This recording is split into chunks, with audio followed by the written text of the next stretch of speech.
Well, that's the thing. I mean, this guy's logging hours. As you said, he's constantly sending films. But this is what it's about. Major League Gaming is at a size now. It's not like back in the day when you would get 50 teams, right? And there's 3 teams maybe that have players on it who are going to dominate. We got hundreds of teams. We sold this event out in about 6 minutes. Okay, that's 200+ Halo teams in 6 minutes. We could have 1,000 teams here. I mean, the number of players that are out there that want to be on a Dr. Pepper bottle, or want to be sponsored by Old Spice, or want to get to Gilbert Arenas, or hang out, chew stride gum with the logo on their back is increasing every year. So you're going to find these players who put in the time. And I think Clutch is an example of that. And Cloud, kid's quiet and maybe not that outspoken, but the personality of that team seems to be molded around that guy's leadership. So I think you're going to find a lot of new faces busting on the scene. Back in the day, it was like, oh, there's Hysteria and Snipe Down. There's 1 or 2 guys, but I think you're going to see several new faces, because basically these kids are coming with their A game. Well, now, Sundance, let me ask you this question. We have 3 teams left in the winner's bracket. After this match, we're only going to have 2 left. First question is, who is that second team going to be? And then the second question is, who are some of the teams you're looking at in the lower bracket, the loser's bracket, and who is going to make it to the loser's bracket finals to compete on tomorrow's MLG Championship Sunday? Well, you know what? I'm going to go out on a limb here and say that I think that Instinct will take this series, and here's why. I think that the skill on that side and the ability, I mean, Roy is just sick. I love watching that kid. I think if Neighbor can get his head back on, I think he'll be back to the typical Neighbor. And I think that, Final Boss, again, they haven't been tested. So this game right here is going to be a big one. However this one plays out, I think it's going to give the team that wins it a huge advantage. Neighbor's just getting he's warming up again. A nice long game like this sometimes can help Neighbor get out of his funk. Speaking the devil. Right? Gone. So I'm going to take Instinct on this, but I'll tell you what, right now, if Instinct and Believe the Hype played next, I would have to look at Believe the Hype riding the hive, coming back down 2 games to straight ripping. And I'd have to say that they would be my favorite to win that matchup, just because of how big they clutched it. Now, coming out of the bottom, I got to tell you, you know what I want to see? I want to see Triggers down the straight ripping fighting each other to get out. I really do. I want to see that, because there's a lot there. I mean, those guys have history. Straight ripping obviously was upset with the Triggers when Triggers Down took that event in Dallas last year, and I don't know that they get along so much. You know what I mean? I think that those teams look at each other and they're like, screw you, we're better. And I'd like to see that come out here on the main stage tomorrow. But the thing I want to also talk about is, I think it would be kind of incredible if Believe the Hype comes into this event with no one talking about them or picking them and makes it to the finals. That's a big win thing. Well, right, exactly. I mean, right now, if they play the way they played today, tomorrow, they're the favorite to win in my book. Yes. Because down 2-0 against Straight Ripping, they didn't fold. They came out strong in that 3rd game. That's the other thing, is they didn't push the foot around. They came out with a huge open in that 3rd game. They dominated the 5th game. I mean, that Slayer game was not close. No. They just took control early on, and they put more pressure on a team that is known for putting the pressure on their opponents. Now the other thing is that Snipe Down had a bad game that last game, -8, I think, right? Yeah. But what he's done in the past when he's had a bad game or a bad event or a bad series is he comes back and he does ridiculous things. I almost said a little curse word there. But he just comes back with like the nastiness. So. Again, tomorrow's a new day. You never know. And Straight Ripper, we know talent-wise, the 4-man squad is up there with anybody else. And maybe that match is just the wake-up call they needed. Yeah. Cruising into the loser's bracket. The best that either Triggers Down or Straight Ripper can do right now, one of them is getting 4th. Yeah. One of them is getting 4th.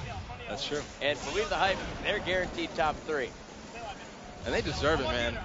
Question, what about Carbon? I thought Carbon, I'm pretty sure Carbon faces Triggers Down in the loser's bracket before. So tomorrow we got that. Oh, man, I got to see that. Here's the other, we didn't even talk about Carbon. I had your ex-teammate. So what I saw with them today was, and it was great to see, was they lost to Straight, but they took it to 5 games. And they played well. And they looked like they were having fun. And I got to say, somehow I think that the new addition, the tall Russian dude, is working out. Soviet's kind of nasty on that squad. It seems like a better fit somehow to me than it was with Instinct. And I know that Nate is a great player, we love him, but I gotta say I think they maybe made the right choice. That they seem like they're having more fun together than they have since back in the day when you were on there throwing toilet paper at people. Whoa, I did not. Okay. Handed it. What? And for the record, I never said anything after. I just handed it to him. Everything else was speculation. I think it's bullshit. All right, so anyway, right now, checking out the score, guys. 196 to 96. Instinct leading by 100 seconds. Final boss running out of time here. I think this one's going to go to game 4 in the favor of Instinct. And, that's going to be interesting to see if Instinct can close it out. I wish we had time to go another round and see if Believe the Hype will beat the next team that's going to see them. But maybe we should extend this thing. Who do you got to call around here? I don't know. We should probably add some more teams to the tournament while we're at it. I think we can get another 50 in here. Let's open it up on the side. Commentator team down there. Yeah, there you go. There you go. Right now I'm checking out. It's Final Boss trying to stay alive in this one. They have 4 dead for Instinct. This game this is what Instinct needed, really. They needed to get some momentum back behind them. But the one thing I've noticed is while you guys were talking, I've been watching Neighbor a lot. I've been looking down here on the main stage. His mouth is closed. He's focused. He's focused on his game. But I'm seeing Triple X, the player he's watching over is Walshy. I don't know why they haven't moved their coach over behind Neighbor and let him be the voice for the guy that's not talking on the squad.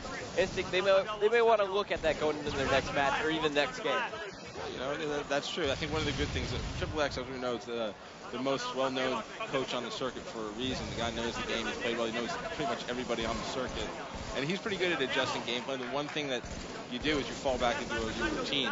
This is the first event out, first time he's standing back there since the off-season. Oh, and also to Triple X, congratulations on the marriage. The wedding party was freaking awesome. Some of those pictures should never be seen by anybody. The one of Puckett in the tutu is really disturbing. He's wearing the cake on his head. It wasn't pink. It was blue. No, what are you going to do? Makes it a little less awkward. Well, Final Boss brought it within 50 seconds, but they ran out of time here. Instinct, they're going to take game 4. Sundance, are you going to stay and join us for game 4? You know what? I'll hand it over to Farouk, and then I'll come back in for the gameplay in game 4, and then afterwards I'll go down and get myself a cocktail and finish this thing out from the deck. But here's Farouk, so you guys can close this out. All right, Sonny, thank you so much for joining.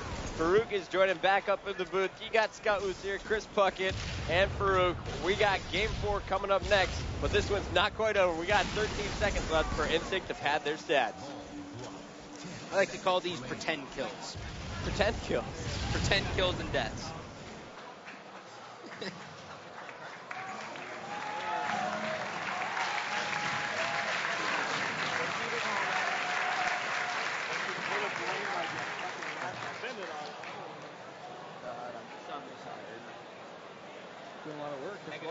And here we go. We're back right now. Instinct 2, Final Boss 1. As we get ready for game number 4. But before we do that, let's check out these stats. Neighbor, 36 kills, 20 deaths. That's a positive 16. He just took the fire that he started to build in game 2 and brought it into game 3. We'll see if he can keep up that momentum going into game 4. Ogre 2 having his roughest game of the weekend yet.